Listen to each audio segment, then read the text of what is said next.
দীর্ঘ ২৪ দিন পর অবশেষে খুলে গেল শিলিগুড়ি মিরিক রুটের দুধিয়া সেতু। সেতু ভেঙে যাওয়ার কারণে প্রায় ৩ সপ্তাহ ধরে বন্ধ ছিল এই গুরুত্বপূর্ণ যোগাযোগ পথ। মুখ্যমন্ত্রী মমতা বন্দ্যোপাধ্যায় প্রতিশ্রুতি দিয়েছিলেন অল্প সময়ের মধ্যেই তৈরি হবে একটি অস্থায়ী সেতু, এবং সেই প্রতিশ্রুতি আজ বাস্তবে পরিণত হয়েছে। ২৭ অক্টোবর থেকে ছোট গাড়ির যাতায়াত শুরু হলেও আজ থেকে উত্তরবঙ্গ রাষ্ট্রীয় পরিবহন নিগমের বাসও চলাচল শুরু করেছে এই সেতুর উপর দিয়ে। মুখ্যমন্ত্রীর কথার মতোই খুব অল্প সময়ের মধ্যে সম্পন্ন হয়েছে কাজটি। আজ দুধিয়া ব্রিজের ওপরে দাঁড়িয়ে বাস চলাচলের আনুষ্ঠানিক সূচনা করেন নিগমের আধিকারিকেরা। উপস্থিত ছিলেন ডিভিশনাল ম্যানেজার সহ অন্যান্য কর্তারা। যাত্রী, চালক এবং বাস কর্মীরা মুখ্যমন্ত্রী মমতা বন্দ্যোপাধ্যায়ের দ্রুত পদক্ষেপে অত্যন্ত সন্তুষ্ট ও কৃতজ্ঞতা প্রকাশ করেছেন। জানা গেছে এখন থেকে প্রতিদিন ৩টি বাস মোট ৬টি ট্রিপে শিলিগুড়ি মিরিক রুটে চলবে, যাতে সাধারণ মানুষ যাতায়াতে আর কোনো অসুবিধার মুখে না পড়েন। ৪৬৮ মিটার দীর্ঘ এই সেতুতে রয়েছে ৭২ মিটার হিউম পাইপ কজওয়ে, যার প্রস্থ ৮ মিটার। ১২০০ মিলিমিটার ব্যাসের ১৩২টি হিউম পাইপ ব্যবহার করে মাত্র ১৬ দিনেই সম্পন্ন হয়েছে অস্থায়ী সেতু নির্মাণের কাজ। উল্লেখ্য, ১৯৬৫ সালে নির্মিত পুরনো সেতুটি দুর্বল হয়ে পড়ায় রাজ্য সরকার ইতিমধ্যেই ৫৪ কোটি টাকায় নতুন অস্থায়ী সেতু নির্মাণের কাজ শুরু করেছে। নমস্কার। আজকে আমি মূলত আপনাদেরকে আহ্বান করেছি এই কারণেই, আমি এই জাস্ট কিছুক্ষণ আগে দুধিয়া ব্রিজের কাছে গেছিলাম। আপনারা জানেন গত ৪ই অক্টোবর রাত্রে যে বৃষ্টি এবং বিভিন্ন কারণে আমাদের পাহাড়, ডুয়ার্স এবং তরাই অঞ্চলের বেশ কিছু জায়গা বন্যায় বিধ্বস্ত হয়ে পড়েছে, এবং ৫ তারিখ সকালবেলা থেকেই একটা খবর ছড়িয়ে পড়ে যে দুধিয়া ব্রিজ ভেঙে গিয়েছে, এবং বাস্তবিকে সেটা ভেঙে গিয়েছিল। তারপর আপনারা জানেন মাননীয় মুখ্যমন্ত্রী মমতা বন্দ্যোপাধ্যায় বন্যা বিধ্বস্ত মানুষের পাশে এসে দাঁড়িয়েছিলেন, এবং তিনি ৭ তারিখে সেই দুধিয়া ব্রিজের সেই পরিদর্শন করেন, এবং সেখানেই তিনি ঘোষণা করেন খুব অল্প সময়ের মধ্যে একটা অস্থায়ী ব্রিজ নির্মাণ করে যান চলাচল এবং মিরিক যে অবরুদ্ধ আছে সেটা খুলে দেওয়ার ব্যবস্থাপনা করা হবে। এবং মুখ্যমন্ত্রী কথা দিয়েছেন, তিনি কথা রেখেছেন। গত ২৭ তারিখ থেকে সেই অস্থায়ী ব্রিজের উপর দিয়ে, সেই হিউম পাইপ দিয়ে তৈরি সেই ব্রিজ অস্থায়ীভাবে যেটা তৈরি হয়েছে সেটা দিয়ে ছোট যান চলাচল শুরু হয়েছিল গত পরশু দিন থেকে। ব্রিজের কাজ ১৬ দিনের মাথায় সম্পন্ন হয়েছে, এবং গত ২৭ তারিখ থেকে সেটাতে দিয়ে ছোট লাইট ভেহিকেল চলাচল শুরু করেছিল।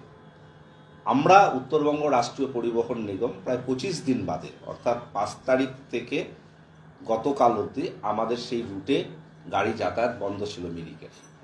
আমরা সেই প্যাসেঞ্জার সার্ভিস আবার আজকে থেকে আনুষ্ঠানিকভাবে শুরু করালাম সেই অস্থায়ী ব্রিজের উপর দিয়ে, এবং আমি নিজে সেই দুধিয়া অস্থায়ী ব্রিজের উপর দাঁড়িয়েছিলাম এবং আমাদের দুটো গাড়িকে যাতায়াত করতে দেখলাম, এবং গাড়ি থামিয়ে যাত্রীদের সঙ্গে, চালক পরিচালকদের সঙ্গে কথা বললাম। তারা ভীষণ আপ্লুত এবং ভীষণ খুশি, এবং মাননীয় মুখ্যমন্ত্রী মমতা বন্দ্যোপাধ্যায়ের প্রতি তারা সবিশেষ কৃতজ্ঞতা জ্ঞাপন করেছেন এই কারণেই যে অল্প সময়ের মধ্যেই এই ব্রিজ নির্মাণ করে যাতায়াতের ব্যবস্থা এবং শিলিগুড়ি সহজে পৌঁছানোর ব্যবস্থা বা শিলিগুড়ি থেকে মিরিক যাওয়ার সহজলভ্য ব্যবস্থা তিনি করে দিয়েছেন। আমাদের এ পর্যন্ত মানে গত ৫ তারিখ অবধি আমরা মাত্র একটি বাস আমরা মিরিকে চালাতাম। আমরা আজকেই সিদ্ধান্ত গ্রহণ করেছি ওই রুটে আমরা মোট ৩টি বাস চালাবো। ৩টি বাস ৬বার যাতায়াত করবে, ৭টা ৩০, ১১টা ৩০, ৩টে ৩০ শিলিগুড়ি থেকে ছাড়বে এই সময়ে, এবং মিরিক থেকেও ওই সময়ই শিলিগুড়ির উদ্দেশ্যে গাড়ি রওনা দেবে। আর ৯টায় একটি বিশেষ বাস, যেটা কালিম্পং থেকে শিলিগুড়ি এসে পৌঁছায়, সেই বাসটাকে আমরা একবার মিরিক অবধি নিয়ে গিয়ে তারপর সেখান থেকে আবার কালিম্পং পাঠাবো। অর্থাৎ মোট ৭টা ট্রিপের ব্যবস্থা আমরা করছি শিলিগুড়ি থেকে মিরিকের মানুষের যাতায়াতের সুবিধার্থের জন্য, এবং পথে যে সমস্ত রুট জায়গা পড়বে সেখানে প্যাসেঞ্জাররা সেই পরিষেবা গ্রহণ করতে পারবে। এটা একটা আমরা সিদ্ধান্ত নিয়েছি এবং সেটাকে ফলপ্রসূ আমরা করছি। আপনারা জানেন সবুজের পথে হাতছানি পুজোর অব্যবহিত পরেই, এমনকি পরেই শুরু করার কথা ছিল আমাদের লক্ষ্মী পুজো থেকে, কিন্তু দুর্ভাগ্যবশত আপনারা জানেন এত বড় একটা বিপর্যয় এবং মূল যে ট্যুরিস্ট স্পটগুলো, বিশেষ করে পাহাড় তরাই ডুয়ার্সের একটা বড় অংশ ক্ষতিগ্রস্ত হয়ে পড়ে এবং সাধারণ মানুষ বিপর্যস্ত ছিল। তো এই রিকনস্ট্রাকশনের সময় এবং ত্রাণ বিতরণ অন্যান্য অনেক যে কাজ, সেগুলো সম্পূর্ণ করতে করতে স্বাভাবিক হতে খানিকটা সময় লাগছে। তো আমরা পরিকল্পনা করেছি যে একটু দেরি হলেও সবুজের পথে হাতছানিটাকে আমরা পুনরায় চালু করব। ট্যুরিস্ট যে আমাদের যে কর্মসূচি বা পরিষেবা, ট্যুরিস্টদের স্বার্থে বিভিন্ন জায়গা ঘোরানো, আমাদের প্রত্যেক বছর খুব সাকসেসফুলি এটা হয়।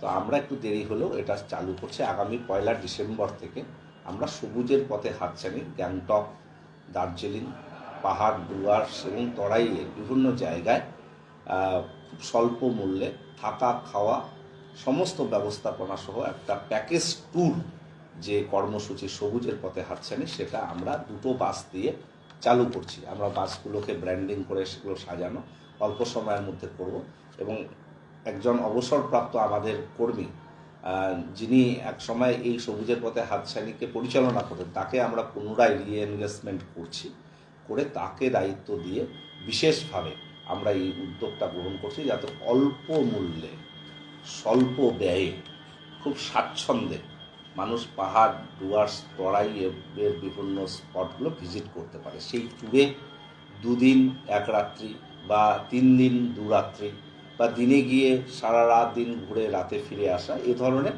পরিকল্পনা থাকবে। 1000 টাকা থেকে শুরু করে একদম 2500 টাকার মধ্যে সমস্ত ব্যবস্থাপনাগুলো রাখা হবে আমাদের এই পরিকল্পনায়।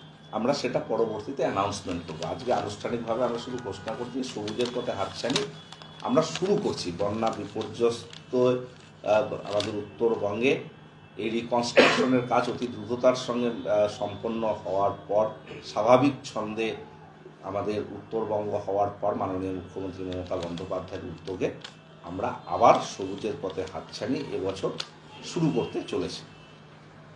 আর একটা বিষয় আপনারা জানেন, তেজনিং নোরগে বাস টার্মিনাস অত্যন্ত গুরুত্বপূর্ণ একটা ট্রানজিট পয়েন্ট। যারা কলকাতা বা ওরিয়েন্টেড বা দক্ষিণবঙ্গ থেকে আসেন, বিভিন্ন প্রান্ত থেকে আসেন, উত্তরবঙ্গের বিভিন্ন জেলা শহরগুলো থেকে আসেন, এই তেনজিং নোরগে বাস টার্মিনাস অত্যন্ত গুরুত্বপূর্ণ একটা ট্রানজিট পয়েন্ট।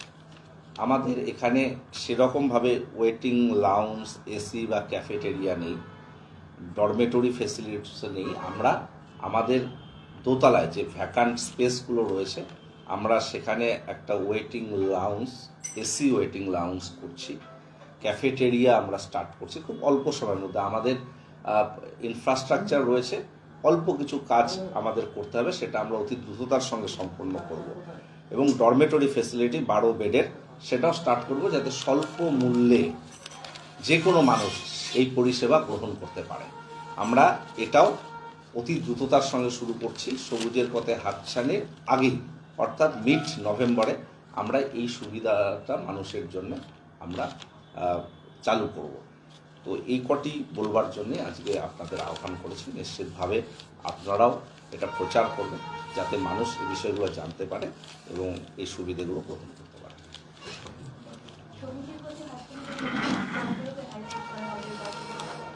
যে স্পটগুলোতে মানুষ যেতে ভীষণ পছন্দ করে, সে ধরনের জায়গাগুলোই আমরা নির্বাচন করব। তবে একটু জানেন যে ট্যুরিস্ট স্পটগুলোতে আমাদের যে গাড়ি, আমরা গাড়ি করে নির্দিষ্ট গন্তব্যস্থল অবধি নিয়ে যাব। তারপর অনেকে সাইট সিন করতে একটু ইন্টেরিয়র জায়গাও যেতে চায়, আরও দুর্গম জায়গা, সেগুলোতে সেখানকার লোকাল গাড়িগুলো তারা ব্যবহার করবে। আমরা একটা প্যাকেজ হিসেবে সেগুলোকে রাখার চেষ্টা করছি, লজিং, ফুডিং এবং অন্যান্য বিষয়গুলো।